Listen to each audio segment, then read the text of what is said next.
Are you who they say you are? Who do they say I am? You tell me. You killed a lot of perps in the last 10 years. Never shot first. Never. All right, let me be more precise, Detective Burns. I've never fired without just cause. 7 dead cops? Feels like a lot of just cause. These guys are killers. So I need to know that we got each other's backs tonight. Because I got a kid at home. Doesn't need to wake up without her mother.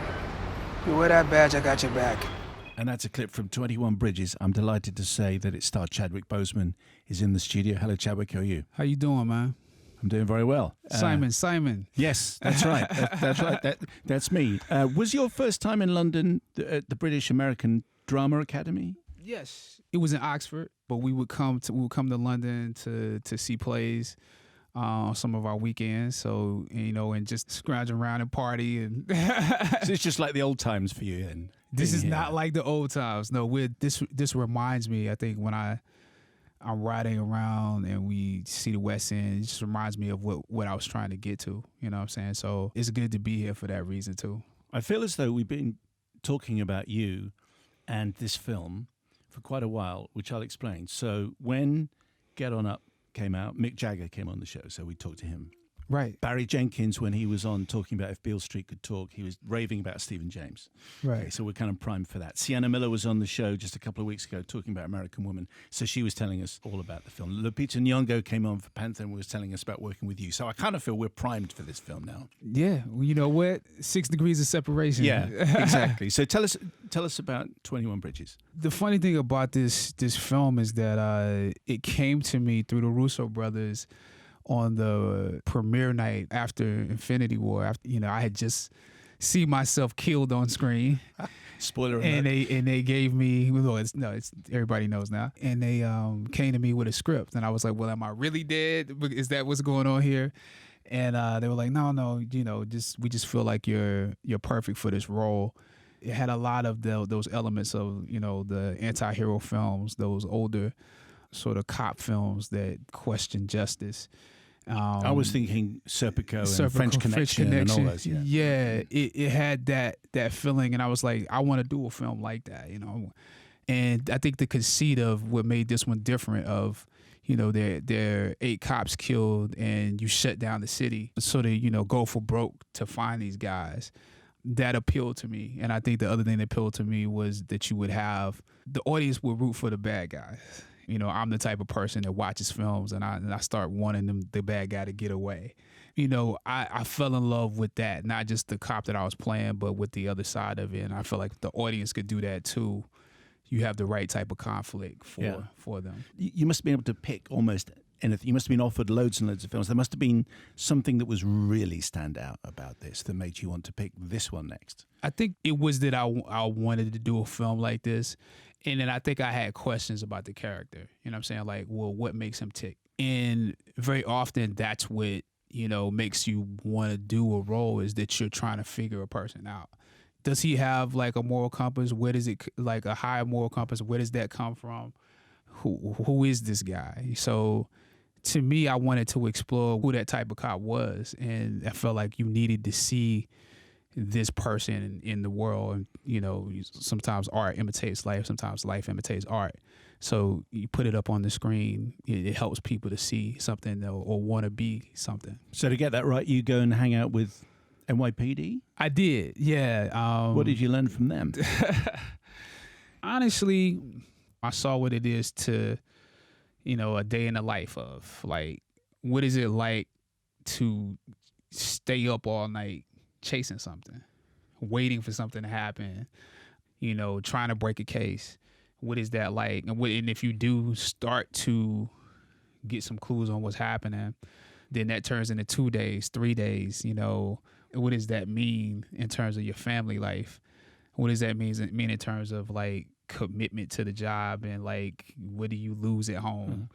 Mm-hmm. They talked about all that stuff while I was with them, and they were on set the entire time too. So, I spent my first times with the detectives and the cops I was around, going to the gun range, you know what I'm saying, with the physical skills of doing the role, actually doing firearms with them, live rounds and stuff, learning how to clear rooms. But in the midst of that, they did a lot of talking, and then when I did the ride along, I was like, oh well, I feel like I understand more of and appreciate more of what it is to be a cop or to be a detective. Now, you're a producer on this film. Yep.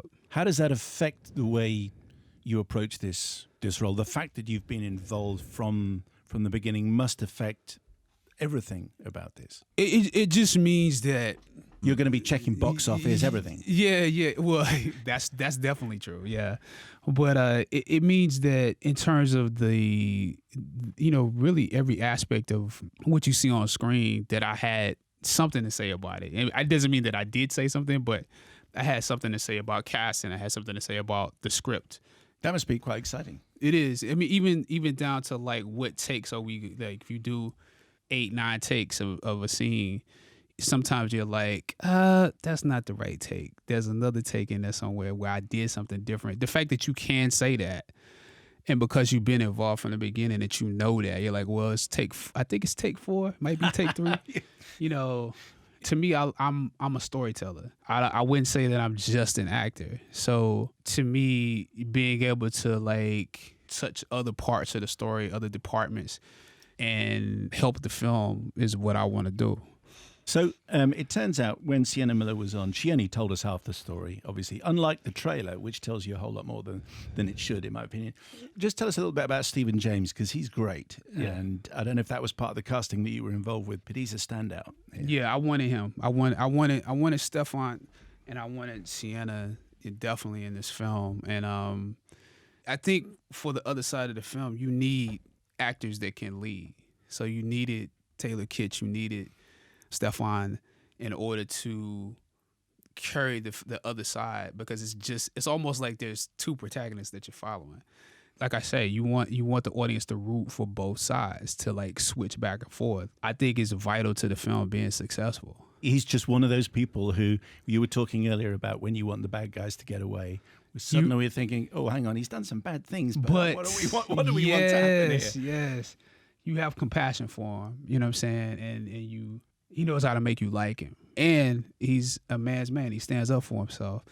Mm-hmm. He's a thinker. And so you see him thinking, as the actor, you see him thinking, and you see him thinking as the character. So it's sort of like he has all of those elements to play that side. Yeah. A long time ago, I interviewed Sean Penn, and he said he can tell, in a movie, he can tell when an actor has done theatre. Yeah. And as someone who's done a lot of theatre, I just wonder whether you think he's onto something there. Because there's something about the script in this movie which seemed quite theatrical anyway. I feel like what he's absolutely right about, there's a difference between people that do theater and film and TV and people that just do film. It's a different work ethic. It's a different appreciation for language. In theater, the playwright is God. So you always respect that the playwright has labored over these words, and you're always trying to find, like, how do I raise myself to a higher level to reach what the essence of what this is. And so you're always searching for that. A lot of times in film and TV, people can fall short of that laboring. The writers can fall short of that laboring, but you always sort of hope that they reach that. Sure. I think there's a commitment that's there, and I think it's sort of like you have this sort of flexibility when you've been on stage. You're not afraid to go all the way, Sure. It's because you've been on stage. You know what it feels like to be big and still be real. And I think when you can then bring that down on film and then do both at certain moments, depending upon distance and the situation, it gives you a certain power. So he's 100% right about that, and I think that's one of the fun things, about doing both. Finally, Chadwick, I'm sure everyone's asking you about the Martin Scorsese quotes, and is it the interview that he gave in Empire when he was talking about Marvel films being closer to theme parks and not really cinema? What did you make of that when you heard it? To be honest, I don't really make that much of the it's an interesting thing to like dialogue about and debate about. But the truth of the matter is you have to listen to what he's saying because of who he is and what he's done. Of course, he's talking about the aesthetic of film, the aesthetic of cinema. But I think he's also talking about the state of the movie-making industry, which is one in which the studios are putting hundreds of millions of dollars into making the Marvel movies, superhero movies, or whatever, but they're not making movies like 21 Bridges. They're not making, movies like he has made throughout his career. And I think what's true about what he's saying is that you want to maintain a sense of quality and standard in filmmaking. I guess what he's saying essentially is that if you then give awards to this, if it has the box office and it has the award season, does that completely take over what good film is? So that's a valid point from a person who is a genius at making films. At the same time, it's an absolute statement that he's making. Now he does, I think, in his op-ed he makes a statement, there is a place where these two can cross. So he leaves the possibility open for the high quality superhero film, but he's saying in most cases that's not going to happen. I would say, it's probably right, but it's also true that it's really hard to make a good film anyway. Just period. It's hard to make a good film. And so I have to respect his opinion because he's a genius at what he does. At the same time, you got to think about when he's saying it. Mm-hmm. He's saying it when he's possibly campaigning for an award. He's saying it, at a time when he's making a Netflix movie. So that's how his eyes get on his film. And it's not going to be in the cinemas. It's not going to be seen the best way. So he again is speaking to the time period. He's speaking also to his advantage. Sure. So you have to take the truth of it. And you also have to say, well, be like, for me, the statement doesn't, like, you're asking me also because, I did a movie. I did the first, a superhero movie that was nominated for an Oscar. I'm securing that, because I know the work that we did is not the normal work that you would do for a superhero movie. What we were doing had a higher standard to it because we were asking a question, well, how do we make a movie that goes beyond that?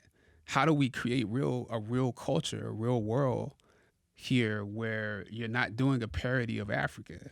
How do you do that? How do you create that? There is mystery in our film because I remember my brother turning to me like, they're going to kill you? The mystery that Scorsese's talking about, it's in Black Panther. You know what I'm saying?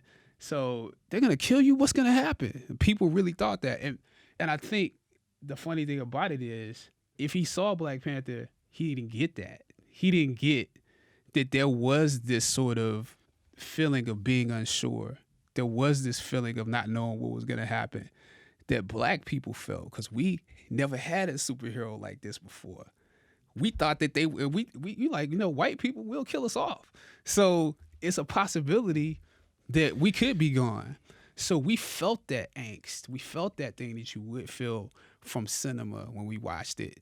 Maybe Scorsese didn't get that when he watched it. You know what I'm saying? That's cultural. Maybe it's generational. I don't know. But I'm securing what we did, so his statements don't really bother me. Chadwick Boseman, pleasure speaking to you. Thank you very much. Wakanda forever. Thank you, man.